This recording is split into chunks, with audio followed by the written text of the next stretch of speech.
Okay friends, so I think there was some internet connection problem and we are trying to restore it. तो तब तक मैं ये anyway आगे का लेक्चर रिकॉर्ड करती हूँ ताकि आपको बाद में अपलोड करके दिया जा सके.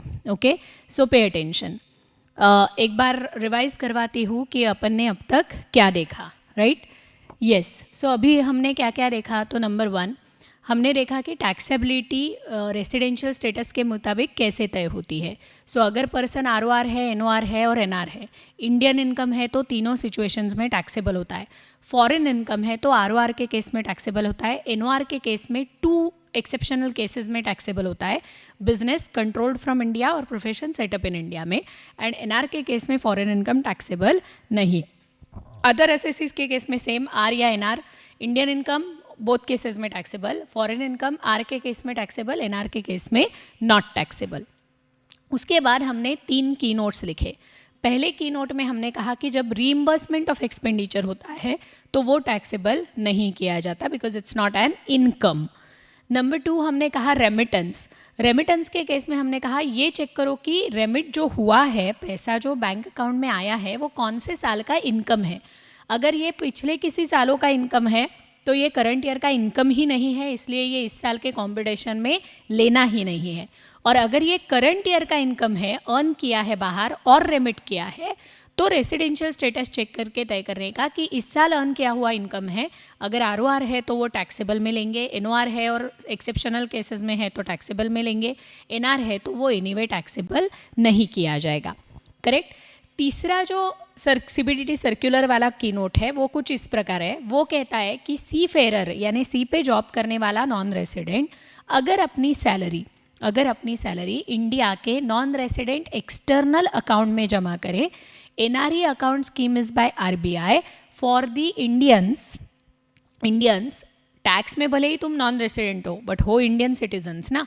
तो इंडियन सिटीजन जो अब्रॉड कमाते हैं उनका प्रॉब्लम ये है कि उनको खाली फॉरेन करेंसी इंडिया में जो बैंक अकाउंट है वो रुपीज़ में होता है. तो अगर उनको रुपीज़ में अकाउंट खोल के पैसा ट्रांसफ़र करना है तो उसको कन्वर्ट करना पड़ेगा रुपीज़ में, तो वो फॉरेन एक्सचेंज रिस्क आता है उनको. देयरफॉर गवर्नमेंट ने उनको क्या स्कीम दिया है कि तुम NRE अकाउंट खोलो जिसमें ये पैसा फॉरेन करेंसी में ही तुम जमा करवा सकते हो और जब तुमको चाहिए तब तुम वो रुपीज़ में कन्वर्ट करवा सकते हो. तो ऑटोमेटिकली क्या हो जाता है, तुम्हारा फॉरेन करेंसी रिस्क जो है वो रिड्यूस हो जाता है. सो ये NRE स्कीम अकाउंट है जो नॉर्मल सेविंग अकाउंट जैसा ही सेविंग अकाउंट है, बट ये स्पेशली नॉन रेसिडेंट्स के लिए है, जो नॉन रेसिडेंट इंडियंस हैं उनके लिए. और वो फॉरेन करेंसी में होल्ड होता है, रुपीज़ में नहीं. तो अब सवाल क्या उठा था कि Indian citizen working on a foreign ship abroad is earning foreign currency में salary but he is getting it deposited in NRE account of India. क्योंकि 1 साल के लिए तुम बाहर जॉब लेने गए, सी फेरर वाला, स्पेसिफिक सी फेरर के लिए ये सर्कुलर है. सो इमेजिन करो that Omkar for example, okay, Omkar को किसी पैसिफिक शिपिंग कंपनी से जॉब ऑफर आया. उसको बोला गया 1 मई को शिप निकलेगा, इंटरनेशनल वाटर्स में रहेगा, फिलीपींस में वगैरह घूम के आएगा और अगले अप्रैल महीने में you will be relieved from your duties. Now he is into these jobs and on contractual basis Onkar is taking up these seafarer jobs on different ships. तो अब क्या हो जाएगा, इस साल 1 मई से लेके 31 मार्च तक ओंकार बाहर ही है इंडिया के. तो वो सिर्फ अप्रैल के 30 दिन इंडिया में था. तो इस साल ओंकार का जो रेसिडेंशियल स्टेटस है टैक्स में वो नॉन रेसिडेंट है. करेक्ट. बट है ओंकार इंडियन सिटीजन. करेक्ट. उसकी फैमिली इधर है, बैंक अकाउंट इधर है. अब ये पैसिफिक शिपिंग कंपनी के जॉब के लिए उसको US डॉलर्स में सैलरी मिल रही. अब उसके लिए वो किधर US बैंक अकाउंट में अकाउंट खोलेगा, और ज़रूरत भी क्या है, उसको थोड़ी ना जाना है US. वो तो वापस इंडिया आने वाला है. ये टेम्पररी 13 महीने का जॉब है उसका या 12 महीने का, जो भी. Are you understanding it? तो उस केस में Indian government has given him an opportunity और option to open NRE account and get the salary deposited here. अब इशू क्या आ रहा था, ध्यान से सुनो. इनकम टैक्स डिपार्टमेंट क्या बोल रहा था कि एक तो आपने इंडिया में ये NRE अकाउंट में पैसा रिसीव किया है और ये इसी साल का इनकम है, करेक्ट. आप भले ही NR हो, but we will assume this as Indian income. अब ऐसा डिपार्टमेंट क्यों कह रहा था, तो अगले हिस्से में मैं आपको समझाऊंगी कि इंडियन इनकम और फॉरेन इनकम की क्या डेफिनेशन है. इंडियन इनकम की डेफिनेशन है income received in India, accrued in India और डीम्ड टू बी रिसीव्ड और accrued in India. So received in India यानी इनकम फर्स्ट टाइम, रेमिटेंस नहीं, रेमिटेंस नहीं, direct receipt is in India, तो वो Indian income कहलाता है. तो डिपार्टमेंट क्या कहता था कि ओंकार ने अपनी सैलरी रिसीव ही इंडिया में की, एनआरई अकाउंट में, रेमिट नहीं की. रेमिट किसको बोलते हैं, रिसीव यूएस डॉलर्स में यूएस बैंक अकाउंट में की और बाद में पैसा ट्रांसफर किया, तो उसको रिसीव नहीं कहा जाएगा, उसको रेमिट कहा जाएगा. बट अगर उसने बाहर का पैसा डायरेक्ट इंडियन बैंक अकाउंट में जमा करवाया तो that is a receipt in India. And therefore department was arguing that this is an Indian income. And because this is an Indian income, क्योंकि रिसीव हुआ है इंडिया में, ओंकार भले ही एनआर हो 2021 में, उसकी ये सैलरी इंडिया में टैक्सेबल की जाएगी. तो to give a relief to the cases like Omkar, government has introduce this circular.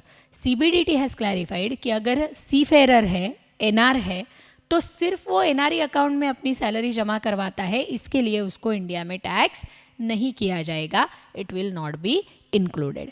देखो अभी जेपा क्या क्लियर. यस, सो अभी आगे अपन लिख लेते हैं and then I will explain further. Yes, अभी अपना पॉइंट नंबर क्या है ज़रा बताना मेरे को.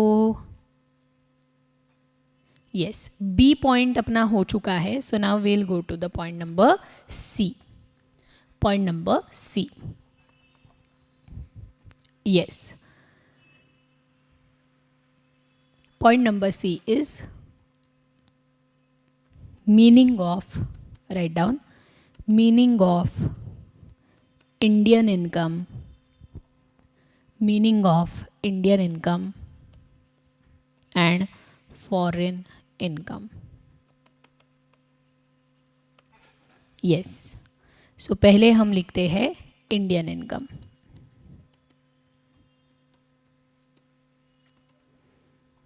Indian income is an income received in India. Received in India यानी when you are earning, the earning itself is received in India. यहाँ पे receive किया, actually received in India.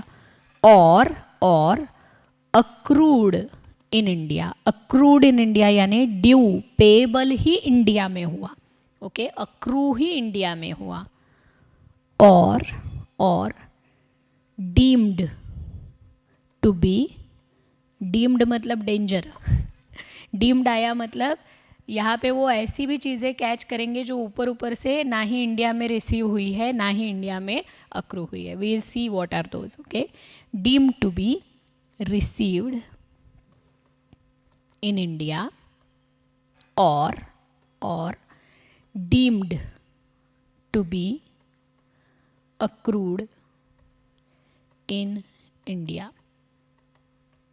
deemed to be received in India और deemed to be accrued in India. So Indian income में यहाँ पे क्या आएगा, income received in India, okay, accrued in India यानी एक्चुअली रिसीव हुआ या एक्चुअली इंडिया में ड्यू हुआ, या फिर एक डीमिंग फिक्शन है. डीमिंग फिक्शन का मतलब है स्ट्रिक्ट प्रोविजंस, जहाँ पे गवर्नमेंट कैच करना चाहता है ऐसे ट्रांजैक्शंस को जो टैक्स अवॉइडेंस के लिए यूज़ किए गए, तो वो deemed to be received in India या deemed to be accrued in India. इसका एक सेपरेट सेक्शन है, सेक्शन 9, जो अपने को आगे पढ़ना है कि वो डीम्ड में एग्जैक्टली आता क्या है. बट अगर एक्चुअली इंडिया में रिसीव हुआ है या एक्चुअली इंडिया में एक्रू या ड्यू हुआ है तो आंखें बंद करके it is taxable in India. Yes, all right, comfortable. What is foreign income? So foreign income का सिंपल फंडा है नॉट एन इंडियन इनकम, और we also call it receipt यानी रिसीव होना, और अक्रूअल यानी अक्रू होना आउटसाइड इंडिया. अगर receipt और अक्रूअल यानी ड्यू और रिसीव दोनों इंडिया के बाहर हुआ है तो हम उसको क्या कहेंगे, फॉरेन इनकम. बट एक्ट में क्या कहा गया है, any income which is not an Indian income is a foreign income. So अगर एक्चुअल रिसीट इंडिया में नहीं है, एक्चुअल अक्रूअल इंडिया में नहीं है, या फिर डीम्ड कैटेगरी में तुम फिट नहीं होते हो, तो ही वो कैटेगरी ऑफ इनकम क्या कहलाएगा, फॉरेन इनकम कहलाएगा. Please remember, okay. Foreign income is an income which is not an Indian income. Okay, received in India, accrued in India, or deemed to be received in India, or deemed to be accrued in India. So simple example लेते हैं. अगर अक्षय ने अपनी Australian salary India में receive की, सो imagine करो अक्षय जुलाई में Australia से इंडिया वापस आ गया, करेक्ट. अप्रैल मई जून प्रोफेसरशिप का जॉब किया, जुलाई में वापस आ गया, बट एग्जामिनेशन के पेपर सेटिंग्स करने थे उधर के, राइट, चेकिंग करने थे. तो जो कॉलेज था उसने अक्षय को कहा कि आप ये सर्विसेज कंप्लीट करना. तो अक्षय बोला कोई दिक्कत नहीं, मैं वहाँ से ये कंप्लीट कर दूंगा, बट उसके रिलेटेड जो सैलरी है मेरी, वो आप डायरेक्ट मेरे को कहाँ देना, इंडिया में देना, because he is closing down his Australian bank account, right. तो ये जो पैसा रिसीव होने वाला है अक्षय का, वो डायरेक्टली कहाँ पे रिसीव हो रहा है, इंडिया में. सो अगर इंडिया में आप पैसा रिसीव करते हो तो आंखें बंद करके उसको क्या बोलने का, इंडियन इनकम बोलने का. There is no question about it, okay. It becomes an Indian income. But अगर अक्रूड इंडिया में हुआ है यानी क्या, so for example let us say Akshay नहीं, अभी दूसरा एग्जाम्पल लेती हूँ. Suppose there is a Madras में और चेन्नई में you have a business, okay. Chennai में तुम्हारा बिजनेस है, और इस बिजनेस में से जो भी गुड्स आपने बेचे हैं, वो गुड्स आपने बेचे श्रीलंका के किसी क्लाइंट को, कस्टमर को. अब आप भी श्रीलंका में हो तब वेकेशन पे, और ये जो आपका कस्टमर है ये आपको बोला कि मैं ये जो पैसा है ये आपको श्रीलंका में देता हूँ, ओके. सो यहाँ पे क्या हो रहा है, रिसीट आउटसाइड इंडिया हो रही है. बट मेरे को बताओ अक्रूअल कहाँ है, बिजनेस कहाँ पे है, जिसका ये प्रॉफिट है वो बिजनेस कहाँ पे है, चेन्नई में है. And therefore it will be considered as accrued in India. Even though it is received in India, it is actually accrued where, India में. And therefore actual receipt या actual accrual अगर इंडिया में है तो वो इनकम क्या कहलाएगा, Indian income कहलाएगा. और अगर वो इंडियन इनकम बना तो all of you are aware it is taxable in all cases. Whatever is your residential status, that becomes irrelevant. It is fully taxable. Correct? अब आगे बढ़ते हैं. What is this deemed to be received in India and deemed to be accrued in India? So यहाँ पे write down, yes, deemed Indian income. Give a heading, deemed Indian income. Section 9. Yes, deemed Indian income, Section 9. So section 9 में कुछ cases दिए गए हैं जिसमें ये explain किया गया है कि एग्जैक्टली इंडियन इनकम में क्या क्या आता है, ओके. तो इसमें कुछ 7 अलग अलग कैटेगरीज है जो अपने को पढ़नी है, और जो अपना फेमस वोडाफोन केस है, it happened on one of this section only, one of this category only. So पहले समझ लेते हैं कि डीम्ड इंडियन इनकम क्या होता है, what is the meaning of deemed Indian income. So उसका जो पहला कैटेगरी है वो है business connections in India, okay. Business connection in India, ये है अपना पहला category, first category, business connection in India.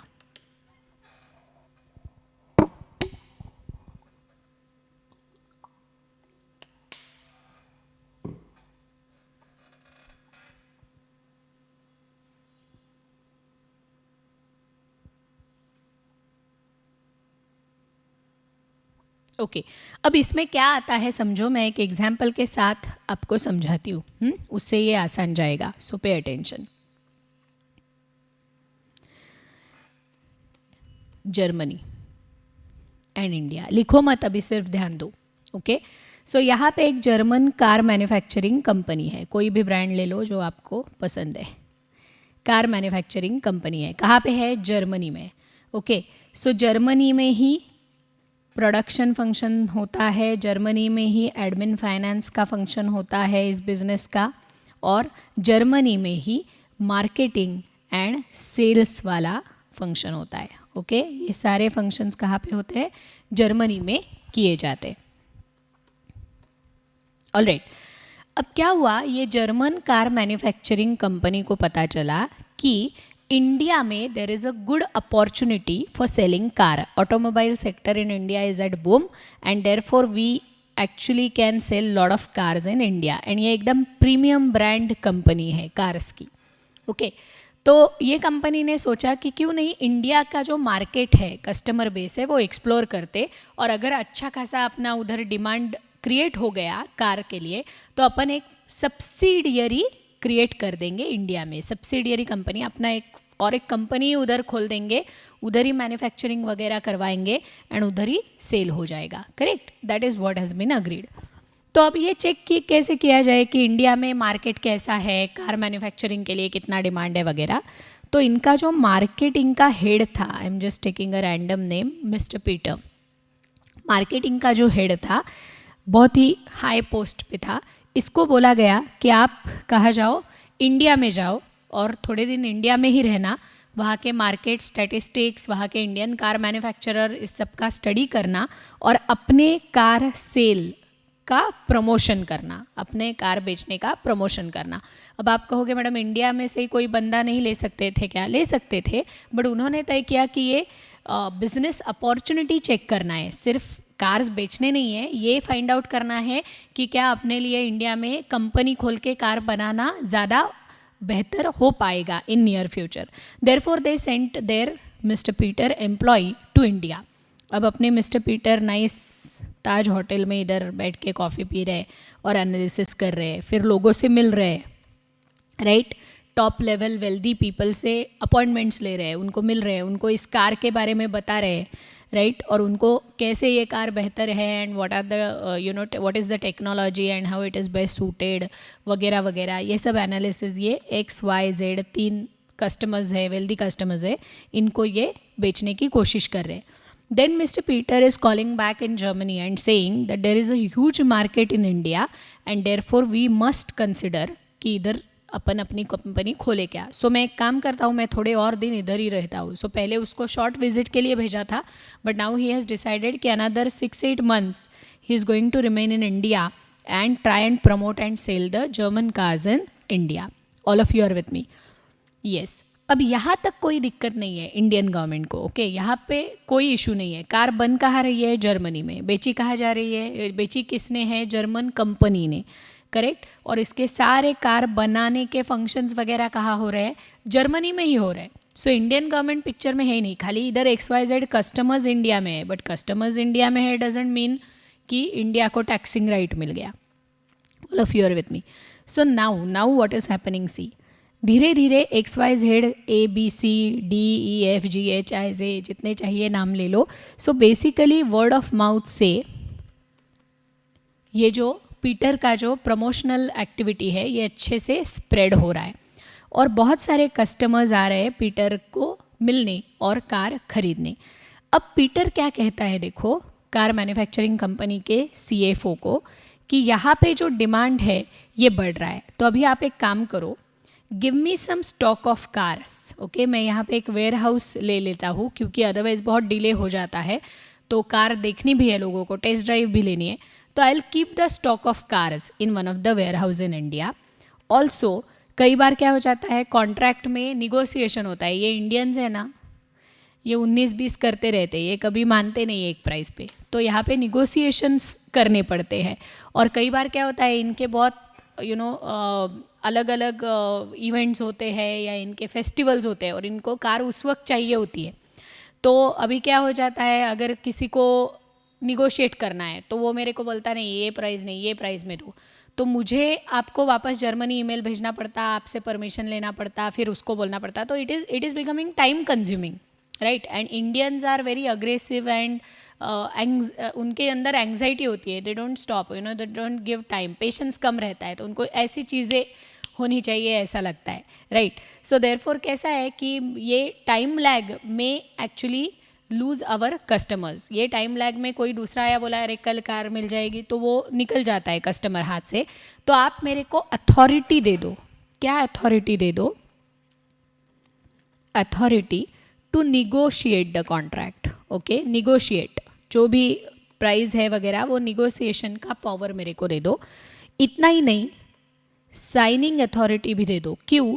क्योंकि इनको कल पाड़वा है, कल चाहिए गाड़ी, करेक्ट, तो इनवॉइस आज ही निकालना पड़ता है. तो इनको ये साइनिंग अथॉरिटी भी आप मेरे को दे के रखो, because they need the response fast.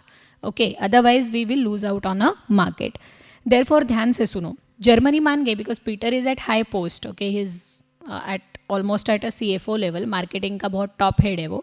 तो CFO ने कहा हाँ ना भाई, तू मेरे को क्यों पूछ रहा है, you know the car, you know the profit, you know our how our policy works, so you just keep the stock, you can deliver out of that stock. उसी में से डिलीवर, अगर कलर वगैरह पसंद है तो उसी में से डिलीवरी भी दे दिया तो भी प्रॉब्लम नहीं है. So deliver the, okay, deliver stock of car रखो एंड डिलीवर फ्रॉम दैट, कोई दिक्कत नहीं. देन निगोशिएशन हो रहा है, तू तेरे हिसाब से तय कर और प्राइस फाइनल कर दे. साइनिंग तू ही साइन कर इनवॉइस और कार बेच दे. अब ये जब दिखाई दिया तो इंडियन गवर्नमेंट थोड़ा सा मतलब उसका ध्यान गया, थोड़ा सा वो सोचने लगा. अब इंडियन गवर्नमेंट क्या कह रहा है, देखो, कोई भी इनकम जब कोई भी मैन्युफैक्चरिंग कंपनी कमाती है तो there are main core functions. Core मतलब important fundamental functions of a profit earning. So for example, manufacturing company में ये जो है ना, production, admin finance, marketing and sales, ये फंक्शंस को कहा जाता है core functions. Core functions. Okay, अब इंडियन गवर्नमेंट क्या कह रहा है, ध्यान से सुनो, कि one of the core function, which one, marketing and sales, it is one of the core function for profit earning, right. One of the core function is partly happening in India. Partly happening in India, क्योंकि Peter यहाँ पे stock भी रखता है, delivery भी देता है, contract negotiate भी खुद ही करता है और साइन भी खुद ही करता है. He is not doing a liaisoning job. Liaisoning job मतलब पोस्टमैन जॉब नहीं है उसका. He is completely sitting over here and doing all these important core functions of marketing from here. तो अब इंडियन गवर्नमेंट का कहना है कि पीटर बैठ रहा है यहाँ पे, कॉफ़ी पी रहा है ताज में, रस्ते यूज़ कर रहा है इंडियन गवर्नमेंट के, राइट, सेल कर रहा है इंडियन कस्टमर्स को और सारे इंपॉर्टेंट मार्केटिंग फंक्शंस कर रहा है इंडिया में बैठ के.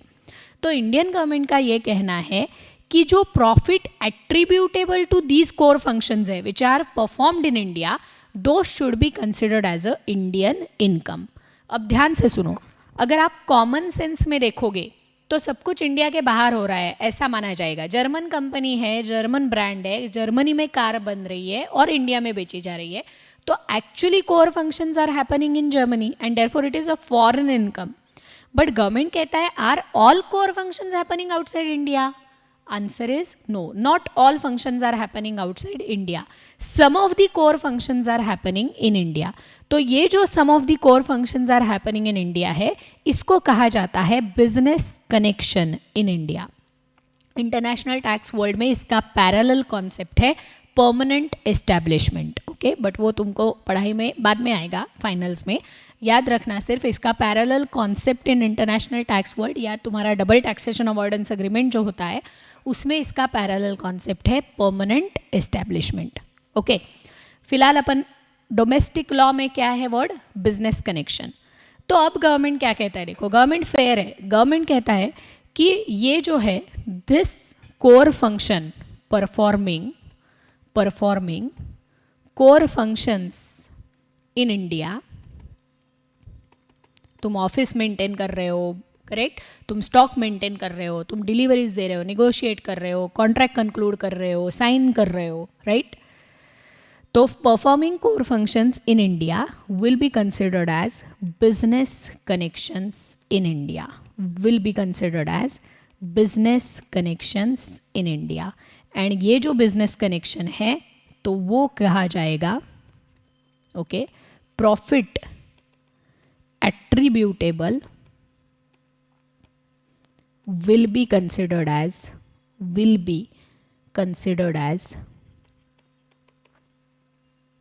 deemed Indian income. So government क्या कह रहा है कि जो कोर फंक्शंस आप इंडिया में परफॉर्म कर रहे हो, that will be considered as a business connection under section 9 and profit attributable to such business connection will be considered as a deemed Indian income. ये पूरा सेक्शन 9 है ना guys, this is all based on soil rule. मिट्टी का connection, मेरे मिट्टी में तूने थोड़े बहुत कोर फंक्शंस किए हैं because of which profit comes and therefore वो फंक्शंस को एट्रीब्यूट जो प्रॉफिट होता है that will be considered as a deemed Indian income. अब बाहर तुम कितना भी चिल्लाओ कि ये फॉरेन इनकम है, we are saying it is deemed. Deemed मतलब assumed to be an Indian income. And the moment you say it is a deemed Indian income, तुम्हारा रेसिडेंशियल स्टेटस बिकम्स इररिलेवेंट. अब देखो, German manufacturing company non resident है, correct. Poem is outside India, so it is non resident, but deemed Indian income treat किया जाएगा. In spite of that, it will be considered as a deemed Indian income. So therefore, it will be taxable even in case of German company. अब आपका सवाल ये रहेगा कि ये German company है, तो फिर why would you consider it as a taxable and how can you tax the entire profit in India, right? तो अब यहाँ पे ध्यान से सुनो, government is very fair and government will not tax the whole of the profit in India. तो फिर government कितना प्रॉफिट इंडिया में टैक्स करेगा? Government is very clear and they are saying we will just consider deemed Indian income to what? Profit attributable. Okay, so अभी imagine करो कि इस particular car sale में, I am just taking a random number for the sake of simplicity, 1,00,000 रुपए का profit है. इस car sale में क्या है? 1,00,000 रुपए का प्रॉफिट है. तो अब गवर्नमेंट क्या कहता है कि देखो, अभी let us, I am taking again percentage just ऐसे ही, एक्चुअल में ये सब एनालिसिस किया जाता है बट अभी अपन ऐसे ही लेते हैं. सो इमेजिन करो 50% is attributable to the production function, 30% is attributable to the, 30 भी नहीं लेती, चलो हाँ ठीक है, 30% is attributable to admin finance function and 20% is attributable to marketing and sales. Marketing and sales.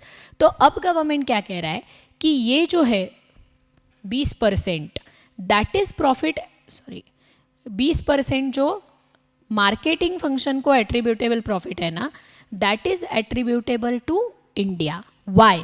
Because the entire marketing sales वाला important core function is happening in India. So पूरा 1,00,000 profit India में taxable है क्या? नहीं, only 20%.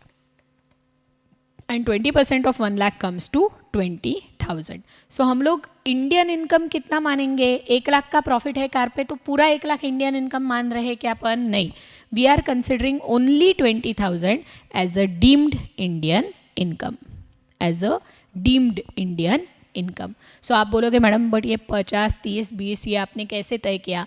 तो जो मैंने थोड़ी देर पहले लेक्चर में कहा था कि ट्रांसफ़र प्राइसिंग ये एक एक्सरसाइज होता है जिसमें one of the advisory that you and me do is profit attribution activity. तो उसमें टेक्निकल एनालिसिस होता है, फैक्चुअल एनालिसिस होता है, इंडस्ट्री का डेटा लिया जाता है, प्रॉफिटेबिलिटी एनालिसिस होता है, मेथड्स है उसमें तय करने की, और फिर तय होता है how much is the profit attributable to India.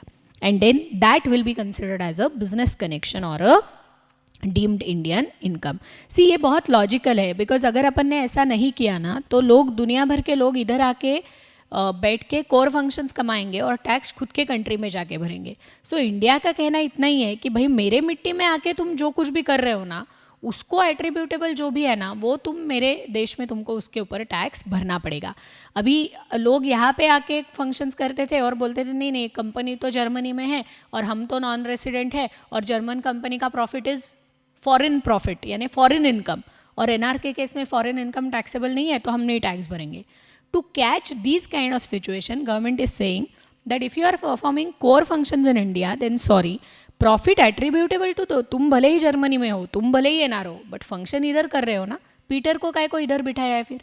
So profit attributable to these functions will be considered as a deemed to be an Indian income and it will be taxable irrespective of your residential status. देखो जयपा क्या, have you understood it? Yes, पक्का?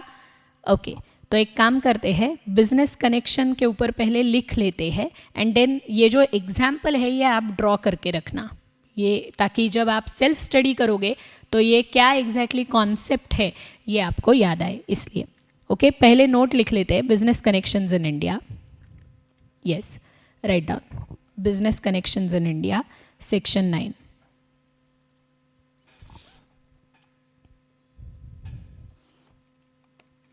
Yes, where profit earning core functions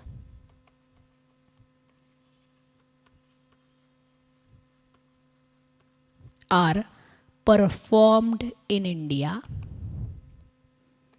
then the same shall be considered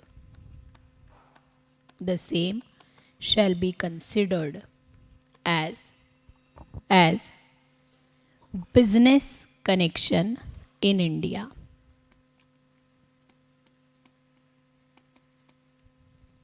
Business connection in India. So core functions अगर यहाँ पे perform हुए, the same shall be considered as a business connection in India. Examples of core functions लिख लो. Examples of core functions. Yes. Maintaining stock and delivering from that in India. Second, negotiating and concluding contracts, signing contracts,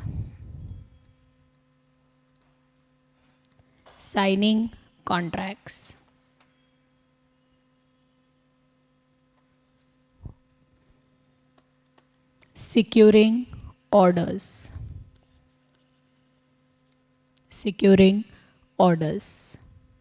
okay, और ये सब कुछ, all of this, right, all of the above performed on behalf of non resident in India. So ये सब जो बाहर बैठा non resident है उसके बिहाफ पे तुम ये सारे फंक्शंस इधर बैठ के कर रहे हो. सो बाहर बैठा बोलेगा मैं एनआर हूँ, अरे भाई बट तू आधे से ज़्यादा तो फंक्शंस मेरे देश में बैठ के कर रहा है, correct. So those are the core functions. Core functions का पार्ट इंडिया में आया तो प्रॉफिट का पार्ट भी इंडिया में टैक्सेबल होगा. That is the basic premise. Okay, so यहाँ पे लिखना, in such case profits attributable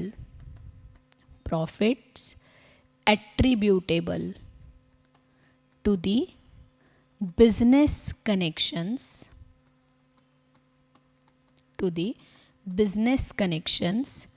in India shall be deemed Indian income. Okay, ये सेक्शन 9 जो है ये बहुत इंपॉर्टेंट है, ये कल से आपके सेक्शन रिवीजन में आएगा. Deemed Indian income is under section 9. Okay, so in such case profit attributable to the business connections in India shall be considered as deemed Indian income.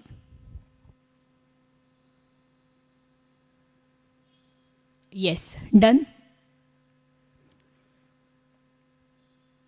सो सारा प्रॉफिट हम टैक्स नहीं कर रहे, हम सिर्फ जितना एट्रीब्यूटेबल टू बिजनेस कनेक्शन है उतना ही टैक्स कर रहे हैं. और ये एट्रीब्यूशन का एनालिसिस एक्चुअली किया जाता है CA and department. Both have a fantastic softwares to do this analysis and attribute the profits. अब ये प्रॉफिट एट्रीब्यूट करते वक्त इस साल एक छोटा सा अमेंडमेंट आया है, एक्सप्लेनेशन 3A. ये एक्सप्लेनेशन में उन्होंने बोला है कि profit attributable to core functions में क्या क्या लिया जाएगा, तो उसमें थोड़ा सा कन्फ्यूजन था. फॉर एग्जांपल, बाहर के देश में कोई एडवर्टाइज कर रहा है, इंडियन प्रोडक्ट्स की और टारगेट कर रहा है इंडियन कस्टमर्स को, तो सवाल ये उठा था कि ये फंक्शन बाहर हो रहा है। बट आज इंटरनेट के ज़माने में जब आप आईपी एड्रेस या टेलीविज़न सेट इंडिया में बैठ के देख रहे हो and there is an advertisement that is flashing abroad चल रहा है इवेंट के ऊपर, but that is mainly targeted for you, correct, and you are using IP address, in that case Indian IP address, in that case government is saying कि वो advertisement का जो revenue है that will also be considered as a profit attributable to India। अब आप कहोगे madam बहुत heavy है, झेपा नहीं, इसका कुछ एग्जाम्पल है क्या? सो सिंपल एग्जाम्पल है, यूट्यूब आयरलैंड में एक्चुअली बेस्ड कंपनी है। सो जब आप यूट्यूब देखते हो तब उस पर एक एड प्ले हुआ, okay, and this ad is targeted for you and me, Indian customer, and it's of a Indian product. तो यूट्यूब आयरलैंड को जो ये एडवर्टीजमेंट देने के लिए जिसने एडवर्टीजमेंट दी है वो यूट्यूब को पैसा देगा ना टू शो दैट एडवर्टीजमेंट। जैसे अपन न्यूज़पेपर में ऐड देना चाहते तो न्यूज़पेपर को पैसा देना पड़ता ना अपनी ऐड आने के लिए, वैसे ये बंदा यूट्यूब आयरलैंड को पैसा देगा to show this ad in one of the videos. In that case YouTube Ireland के केस में प्रॉफिट एट्रीब्यूशन में ये जो एडवर्टीजमेंट का रेवेन्यू है for Indian customer base using Indian IP address will be considered as a attributable to India, number 1। Number 2, दूसरा कहा गया है कि अगर सेल ऑफ डेटा किया जाता है and sale of data is between non resident, दो नॉन रेसिडेंट आपस में डेटा सेल कर रहे हैं, इंफॉर्मेशन सेल कर रहे हैं, but this information is actually collected from people who are residing in India और by using IP address of India. So India connection ढूंढ रहे हैं अपन, बाकी कुछ नहीं, क्योंकि लोग बाहर बाहर ट्रांजैक्शन खेल रहे हैं बट एक्चुअली उसका जो बेस है, उसका जो ओरिजिन है वो इंडिया से है। तो क्लासिक एग्जाम्पल इसका मैं देती हूँ, sale of data, okay, collected from Indian residents और using Indian IP address. WhatsApp ने फेसबुक को डेटा बेचने का कुछ तो बीच में बहुत चल रहा था, देखो, whether information should be shared by WhatsApp to Facebook and lot of privacy issues and lot of people actually deleted WhatsApp, right. तो ये जो इशू था, अभी व्हाट्सएप भी फॉरेन कंपनी, फेसबुक भी फॉरेन कंपनी, एक एनआर दूसरे एनआर को सेल ऑफ डेटा कर रहा है, बट सेल ऑफ डेटा किसका कर रहा है? इंडियन रेसिडेंट्स का, collected from Indian resident using Indian IP address. In that case government कहता है कि अगर कल को ये डेटा बेच के व्हाट्सएप को पैसा मिला तो to the extent the data is collected from Indian resident और IP Indian address, that profit should be attributable to India, okay, that's the second explanation category. तीसरा जो है वो यह है कि अगर आपने सेल ऑफ गुड्स या सर्विसेज किया using again data collected from Indian resident और आईपी इंडियन एड्रेस, तो वो भी जो आप गुड्स या सर्विस बेचोगे using that data, that profit will also be attributable to India. तो ये जो 3A एक्सप्लेनेशन है, ये सेक्शन 9 का स्कोप बढ़ाने की कोशिश की जा रही है। इसका नाम जो है वो कहा जाता है सिग्निफिकेंस इकोनॉमिक प्रेजेंस। आज के ज़माने में तुम्हारा फिजिकली इंडिया में होना ज़रूरी नहीं है, you can sit abroad. I think one of you ask me a question also, right, कि आज के डिजिटल इकोनॉमी वर्ल्ड में you need not be physically present in India, you can be anywhere in the world and you can still do business in India। तो ये catch करने के कुछ measures लिए जा रहे हैं internationally, and one of the major is considering significance economic presence in India. So अगर मेजर इकोनॉमी मतलब आप जो डेटा बेच रहे हो वो इंडियंस का है, आप जो एडवर्टीजमेंट का रेवेन्यू कलेक्ट करके एडवर्टीजमेंट बेच रहे हो वो इंडियंस के लिए, आप जो गुड सर्विसेज बेच रहे हो वो इंडियन के लिए। तो if India market is your target, then just by sitting outside India and showing things on internet will not relieve you from the Indian tax liability. That is the whole premise of this explanation. I know that this explanation will not be very clear in your head. Personally I feel कि ये explanation 3A अभी intermediate के syllabus में आना ही नहीं चाहिए था, but तुम्हारे मॉड्यूल में है इसलिए मैंने ये जस्ट कवर अप किया है। फ्रैंकली एग्ज़ाम के लिए MCQ के ऊपर इसके ऊपर कुछ नहीं आएगा, ज़्यादा इस पे फोकस मत करो क्योंकि ये आधा ही है, बाकी एक्सप्लेनेशंस है नहीं आपके सिलेबस में, सिर्फ ये एक ही जो अमेंड होके आया है वो डाल के रखा है। तो आपको पूरा पिक्चर है नहीं, ये एक्सप्लेनेशन के पीछे की वजह है नहीं, आपको डिजिटल इकोनॉमी नहीं है, आपको सिग्निफिकेंस इकोनॉमिक प्रेजेंस नहीं है, सिर्फ एक्सप्लेनेशन 3A उठा के डाला है। सो बहुत ज़्यादा इसमें दिमाग की बत्ती गुल मत करना, सिर्फ याद क्या रखना, कोर फंक्शंस इंडिया में हुए तो प्रॉफिट एट्रीब्यूटेबल बिजनेस कनेक्शन में आके डीम्ड इंडियन इनकम कहलाएगा, नंबर 1। नंबर 2, प्रॉफिट एट्रीब्यूशन में एडवर्टीजमेंट का रेवेन्यू, सेल ऑफ डेटा का revenue and goods and services sale का रेवेन्यू भी आएगा if it is collected from Indian resident और using Indian IP address. That's it, बस इतना ही दिमाग में रखना है। बाकी वो एक्सप्लेनेशन 3A में लिखवा के नहीं दे रही, वो एक्चुअली आपके पेज नंबर 58 पे मैंने दिया हुआ है। Just WhatsApp, Facebook, YouTube Ireland ये वाला दिमाग में रखना example. All right, everybody understood business connection in India? थोड़ा थोड़ा, 100% क्लियर नहीं है, बट फिर भी एक काम करो, अब ये एग्जाम्पल जो हमने ऊपर लिया है ये फटाफट कॉपी कर लो, फिर हम और डिस्कस करेंगे इसके बारे में, बट पहले ये एग्जाम्पल कॉपी कर लो। Yes, write down the example.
Yes, done.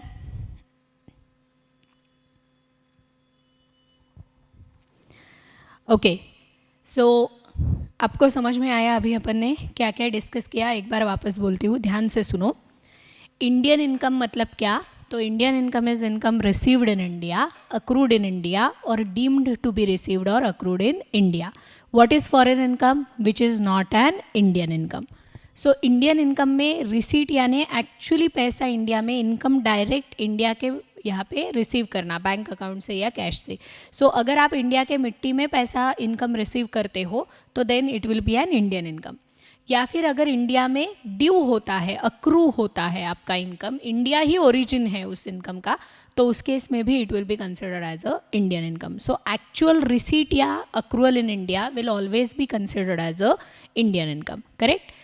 What is deemed to be received और deemed to be accrued in India? तो ये डीम्ड का कॉन्सेप्ट सेक्शन 9 में गवर्नमेंट लेके आया because of creativity of tax payers. Tax payers क्या करते थे, ऊपर ऊपर से दिखाने के लिए ट्रांजैक्शंस बाहर दिखाते थे, कंट्री के बाहर, इंडिया के बाहर, बिटवीन नॉन रेसिडेंट्स. बट अगर आप क्लोजली उस ट्रांजैक्शन को देखें तो आपको ध्यान में आएगा कि उसका जो क्रक्स है, कनेक्शन है, वो इंडियन सॉइल से है. यानी इंडियन सॉइल का पार्ट निकाल दिया जाए तो वो इनकम मिलेगा ही नहीं. सो देयरफॉर ओरिजिन, सोर्स और soil rule has been applied while introducing section 9. तो सेक्शन 9 में गवर्नमेंट कहता है कि ऊपर ऊपर से भले ही ये फॉरेन इनकम दिखे, हम इसको क्या मानेंगे? डीम्ड इंडियन इनकम मानेंगे. सो डीम्ड इंडियन इनकम मानने के लिए कैटेगरीज इंट्रोड्यूस किए गए, जिसमें से पहला कैटेगरी हमने आज कवर किया. पहला कैटेगरी है business connections in India. What is the meaning of business connection? तो performing core functions which are profit generating. So profit generating core functions if are performed in India, then it is considered to have business connections in India. And in that situation, profit attributable to those core functions will be considered as deemed Indian income. Correct? So core functions में क्या क्या आता है? So example के तौर पे उन्होंने business connection में दिया हुआ है कि अगर आप एनआर के लिए स्टॉक मेंटेन करते हो, उसके लिए ऑर्डर्स रिसीव करते हो, उसको उसके प्रोडक्ट के डिलीवरीज इंडिया के स्टॉक में जो रखा गया उसमें से देते हो, देन निगोशिएट करते हो कॉन्ट्रैक्ट्स, कंक्लूड करते हो इंडियन कस्टमर्स के साथ. Apart from that you are signing the contracts. So in that case you are actually performing a core marketing function in India and therefore profit attributable, सारा profit नहीं बोल रहे अपन product के ऊपर का, profit attributable to those functions will be considered as a deemed Indian income, will be considered as a taxable in India. In all cases, deemed Indian income बन गया तो residential status becomes irrelevant. Correct? और फिर इस साल के amendment में उन्होंने कहा है कि जब आप प्रॉफिट एट्रीब्यूशन निकालोगे कंपनीज के लिए तो ये भी चेक करना कि एडवर्टीजमेंट का कुछ रेवेन्यू है क्या, which is based on Indian customer base और IP address. Sale of data का कुछ उनको इनकम आ रहा है क्या फ्रॉम इंडियन कस्टमर्स और इंडियन डेटाबेस और टारगेटेड फॉर इंडिया और कलेक्टेड फ्रॉम इंडियन रेसिडेंट्स. या फिर आपको सेल ऑफ गुड्स और सर्विसेज दिखाई दे रहा है क्या which is targeted to Indian customers और using data of Indian residents, collected data from resident of India and using IP address of India. So India से कनेक्टेड अगर advertisement revenue, sale of goods revenue या तुम्हारा cell of data revenue है तो वो भी profit attribution में add किया जाएगा. तब आप ये मत कहना कि ये कहाँ कोर फंक्शन है, हमने तो सिर्फ ऐड दिया, ऐड तो सभी के लिए है. बट ऐड सभी के लिए है मतलब डाबरलाल दंतमंजन is getting used in India, right, not in Australia. So point here is when the targeted customer base is in India, you can't say that it's a worldwide ad. So revenue will be considered as attributable to India. So it's a little bit wider clause. इसका जो bigger picture है वो CA final में clear होगा. सो इसलिए मैंने आपको कहा कि एक्सप्लेनेशन 3A पे बहुत ज़्यादा कॉम्प्लिकेटेड थिंकिंग मत करना. डिटेल में ये हम लोग तब सीखेंगे जब CA फाइनल में बाकी के टर्म्स आ जाएंगे. ऑल राइट, सो आज यहीं पे रुकते हैं. कल हम लोग ये जो रेवेन्यू के एग्जाम्पल्स है 3 स्ट्रीम्स एक्सप्लेनेशन 3A के, ये लिखेंगे और कुछ कंसेशंस भी है, एक्सक्लूजन्स भी है बिजनेस कनेक्शन में, वो भी पढ़ेंगे एंड आगे की कैटेगरीज पढ़ लेंगे. सो आई एम एक्सपेक्टिंग कि कल आगे की कैटेगरीज ख़त्म करके अपन प्रॉब्लम्स शुरू कर देंगे and second half will be over in the tomorrow session, and day after tomorrow additional problem practice करेंगे, रिवाइज करेंगे टॉपिक. सो टेस्ट के लिए both the topics are applicable. All right, great, thank you very much. See you tomorrow sharp at 9:30.